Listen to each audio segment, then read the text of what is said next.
Bu videoda X-Men filmlerini baştan aşağı incelediğimiz serimizin ikinci bölümündeyiz. Eğer hala izlemediyseniz bir efsanenin başlangıcı Deadpool incelemesini izlemeyi lütfen unutmayın. İlk film çekimleri öncesinde üçkağıtçılık yapan ve beklenen bütçenin altında veren Fox bu film için çok daha yüksek bir bütçe verdi. Zaten ilk filme göre ikinci filmin çok daha kaliteli ve dolu bir hikayeye sahip olduğunu fark etmişsinizdir. İmkansızlık içinde başlayan serimizin ikinci filminde 2018 yılında parlayan Thanos karakterini canlandıran Josh Brolin de yer almıştı. İlk filmin sonunda Deadpool ikinci filmde Cable'ın geleceğini söylemişti. Bu filmde Josh Brolin X-Men evreninde Cable'a hayat verdi. Böylece Marvel'ın en gözde iki karakterini canlandırmış oldu. Başlangıçta Cable rolünü canlandırması için aslında Brad Pitt isteniyordu. Zaten Josh Brolin'le Brad Pitt'in boyu hemen hemen aynıydı ve aslında Brad Pitt'in Cable olmasını fazlasıyla isterdim. Ancak bunun yerine Brad Pitt bu filmde hayalet olarak gösterildi. Bu filmle ilgili olan güzel detaylar ve birçok gelişme de oldu. Mesela normalde bu filmde Human Torch olarak Chris Evans'ı göstereceklerdi.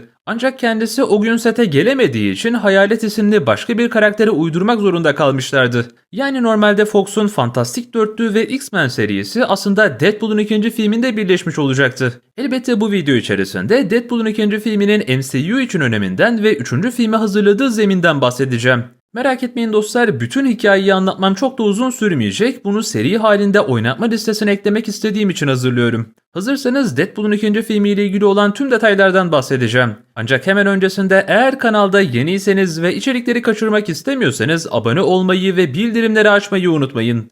Global takılıyordum. Kitle imhacısı katilleri, gangsterleri, akla ziyan canavarları indiriyordum. Ha onlara dokunan yanar, ben hariç. Şimdi sizlere Cable'ın Josh Brolin tarafından canlandırıldığını açıklamıştım. Ancak kendisi tek bir film için anlaşma yapmadı. Josh Brolin'in yaptığı anlaşmaya göre en az 4 film boyunca Cable'ı canlandırmaya devam etmesi gerekiyor. Bu durumda Deadpool'un 3. filminde ve yeni gelecek olan yapımlarda eğer stüdyo isterse Josh Brolin Cable olarak dönmek zorunda. Başlangıçta böyle teknik detaylardan ve önemli gördüğüm yerlerden bahsetmek istedim. Aslında bu videoda vereceğim tüm bilgiler bence 3. film ve MCU'nun geleceğini merak edenler için fazlasıyla önemli. Filmin başlangıç jeneriğinde John Wick'ten bahsedildiğini ve John Wick'in meşhur Continental paralarına referans verildiğini görmüşsünüzdür. Deadpool 3 fragmanında Deadpool'un silah sahnelerine bakıp bu sahneleri John Wick sevenler için böyle çekiyorlar demiştim. Aslında Deadpool fazlasıyla sokak seviyesi bir karakter ve geçmişteki tecrübeleri sayesinde mükemmel bir silah ustasıydı. Şimdi filmin hikayesine ve hikayede verilen tüm detaylara bakalım. Filmin başında Wade'in kendini öldürmeye çalıştığını görüyoruz. Bu sahnede ise Wolverine'in Logan filmindeki ölümüyle alay ediyor. İlk olarak Wolverine'in yaş sınırlaması alan bir film çekip kendi filmine rakip olmaya çalıştığını söylüyor ve sonra da Logan'ın ölümünü gösteren bir figürü ortaya koyuyor. Ayrıca filmin başında film hakkında spoiler verip filmde öleceğinden bahsediyor. Film boyunca kendi ölümüne gönderme yaptığını ve birçok kez ölümden döndüğünü çok iyi biliyoruz. Bu yüzden filmi izlerken sanki her an Deadpool ölecekmiş gibi hissediyorduk. Bir de bütün bunlar yetmezmiş gibi Deadpool Wolverine'in öldüğü sahnede çalan soundtrack'i kendi ölüm sahnesinde kullanmıştı.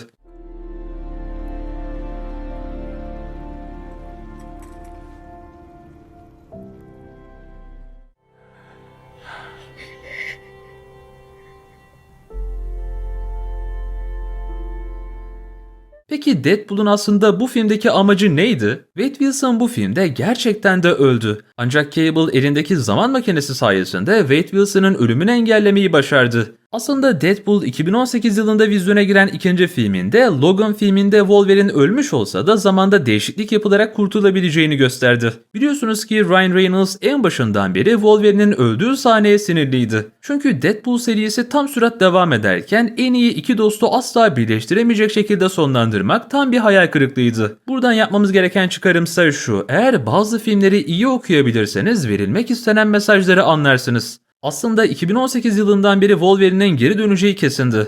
Ancak bu dönem zarfında Disney, Marvel ve Fox gibi şirketler üzerinde büyük bir yetkiye sahip oldu. Hepsini kendi bünyesinde topladı ve artık bütün evrenler birleşmeye hazırdı. Deadpool serisi ise artık öyle bir yola girdi ki MCU'nun ilerleyişinde her anlamda kemik roldeydi. Deadpool ilk filmiyle birlikte X-Men reboot'unu başlattı. İkinci filmiyle birlikte MCU'nun X-Men bağlantısına zemin hazırladı. Ve şimdi yeni gelecek olan 3. filmiyle birlikte Avengers Secret Wars filmine zemin hazırlayacak. Yani fragmanda Wade Wilson'ın söylediği gibi aslında Deadpool Marvel'ın İsa'sı oldu. İkinci filmde Deadpool ne yapıyor ve neden insanları öldürüyor derseniz de hemen açıklamak istiyorum. Kendisi sahip olduğu özel güçler güçler sayesinde özgüvenli şekilde kiralık bir katil olmaya başladı. Zaten Deadpool çizgi romanlarda da bir kiralık katildi. Ancak kiralık katil olması durumunu yanlış anlamayın dostlar. Deadpool'un masum insanlarla bir işi yok. Genellikle uyuşturucu baronlarının peşinden koşuyor ve onları öldürüyordu. Yani para karşılığı kötü insanları öldürüp kendince hem adaleti sağlıyor hem de geçinmeye çalışıyor. Ancak peşine düştüğü bir baronun hayatta kalması üzerine hayatının en büyük dönüm noktasına ulaştı. Çünkü Wade Wilson ne kadar güçlü olursa olsun aynı anda bu kadar silahlı adamla baş edemezdi. Çünkü eğer Deadpool'u yakalayacak olurlarsa o zaman işi biter. Yani Deadpool sonsuza kadar iyileşebilse bile bir şekilde Wade'i yakalayıp bağlarlarsa ondan kurtulabilirler. Wade bu sefer kıçını kurtarmayı başarmış olsa da mafyaya bulaştığı için yakalanması pek uzun sürmüyor. Sonuç olarak katiller peşine düşüyor ve Vanessa'yı öldürüyorlar. Biliyorsunuz ki Wade Wilson'ın en büyük hayali güzel bir yuva kurmaktı. Zaten aslında hepimizin hayali bu ama asla gerçekleşmeyecek bir hayal olduğu için fazla takılmıyorum. Sonuç olarak Wade'in hayatı bir günde bitti. Bu noktada Vanessa en masum kişiydi ve hayatını kaybetti. Filmin gerçek versiyonunda Wade kendini öldürmeye çalışıyordu ancak bu kısımlar filmden çıkartıldı. Eğer filmi Disney Plus'tan izlerseniz Deadpool'un kendini öldürdüğü ve Hitler'i öldürmeye çalıştığı kısımları göremezsiniz. Sonuç olarak hikayenin Deadpool için başlangıcı buydu. Film içerisinde Deadpool'un ölümsüz olmasının bir lanet olarak görülmesi aslında Wolverine'in yıllardır yaşadığı suçluluğa bir gönderme. Deadpool'un karakter gelişimi gerçekten de Wolverine'den çalıntı gibi görünüyor. Sonuçta Logan da orijinal zaman çizelgesinde Jean'i öldürdü ve sürekli suçluluk hissetti.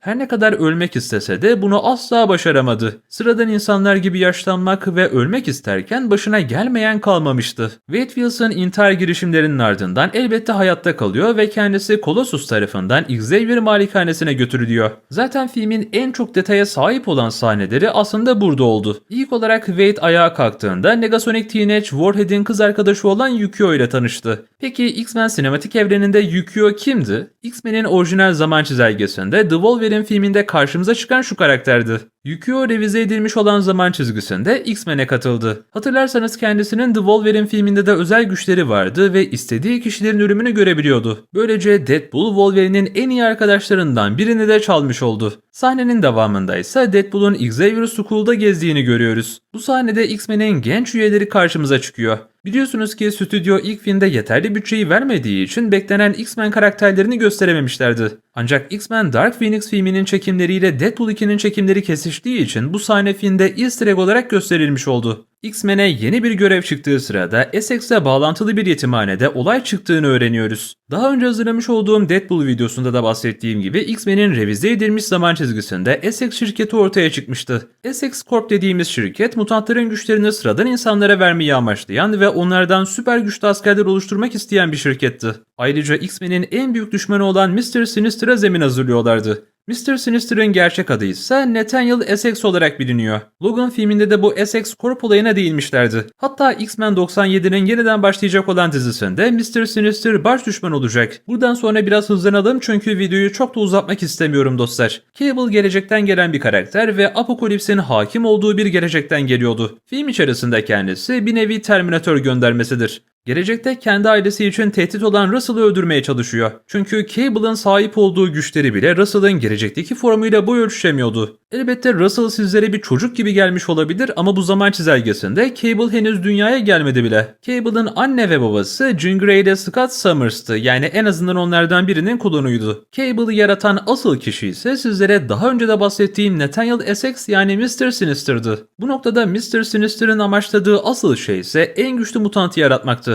Elbette Cable çizgi romanlarda çok güçlü olabilir ama en güçlü mutant olamaz. İşler beklendiği gibi gitmedi ve kendisi vücudunu kaplayan tekno-organik virüste dünyaya geldi. Cable'ın gerçek adı ise Nathan Summers olarak biliniyor. Yani aslında Cable yaş olarak bakıldığında Russell'dan çok ama çok daha küçüktür. Dolayısıyla Deadpool 2'nin geçtiği dönemde Cable daha portakalda vitamin bile değildi. Revize edilmiş olan zaman çizelgesinde Juggernaut'un da değiştiğini ve tıpkı çizgi romanlardaki gibi göründüğünü görüyoruz. Juggernaut orijinal zaman çizelgesinde biraz daha küçük ve farklıydı. Şunu tekrardan belirtmek gerekiyor ki Juggernaut aslında bir mutant değildir. Bu yüzden Juggernaut'ın sahip olduğu güçler hiçbir koşulda etkisiz hale gelemez. Juggernaut'a güçlerini veren şey ise Storak'ın büyüsüdür. Dolayısıyla film orijinlere sadık kalıyor ve ilk zaman çizelgesindeki hatayı yapmıyor. Çünkü ilk zaman çizgisinde mutant güçlerini etkisiz hale getiren çocuk Juggernaut'ın güçlerini almıştı. Yani aslında Deadpool serisi olmasaydı orijinlere sadık kalacak bir film serisi de olmayacaktı. Şimdi olaya bu açıdan baktığımızda Deadpool filmleri diğer bütün X-Men filmlerine göre daha sağlam ve düzgün ilerledi. Bu yüzden 3. filmden beklentim de bir hayli yüksek. Filmin sonunda yaşanan şeyler ise zaten Deadpool 3'ün temellerini hazırladı.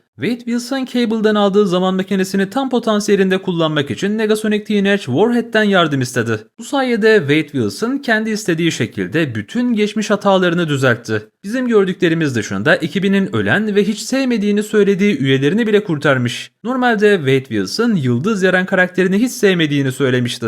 Ancak bu durumda Wade Wilson'ın kendi kafasına göre zamanı kurcalaması ve hatta asla yaşanmamış zamanları gidip farklı evrenleri değiştirmesi birilerinin radarına takılmış oldu. Artık hikayenin devamı Deadpool'un 3. filminde bizlere gösterilecek. Filmi daha da detaylı şekilde analiz edersem artık 1 saat kadar konuşurum. Yani fark ettiyseniz özetin özetini geçmiş oldum. Elbette bu film içerisinde değinebileceğimiz çok fazla referans var. Ama olabildiğince önemli olan kısımları sizler için derledim. Artık serinin geri kalanında Wolverine'in başına gelenleri konu edineceğim. Ancak o zamana kadar kendinize iyi bakın, hoşça kalın.